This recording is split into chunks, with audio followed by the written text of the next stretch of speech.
Allaha inamı mən insanların ən böyük nailiyyəti hesab edirəm. Əgər o insandırsa, düşüncəli, homo sapiens deyirik biz tibbi dildə, o Allahı dərk eləməlidir.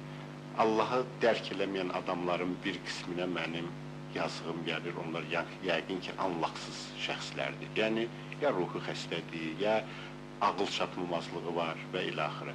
Onlara heç bir, necə deyirlər, nifrət, cəza olmamalıdır. Ona görə ki, o anlaqsızdır. Elə adamları hətta cinayət məsuliyyətinə də alınırlar.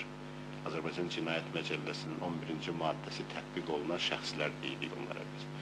Ancaq bu və ya başqa dərəcədə savadı olub, Allahı dərk eləməyən, ona inanmayan, onlara mən nifrət edirəm, onları mən bilmirəm necə adlandırım, o heç cür mənim beynimə sığışmayan bir anlayışdır.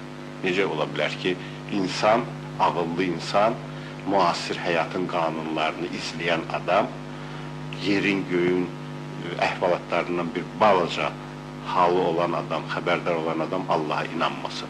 Bunu mən qeyri-mümkün hesab edirəm.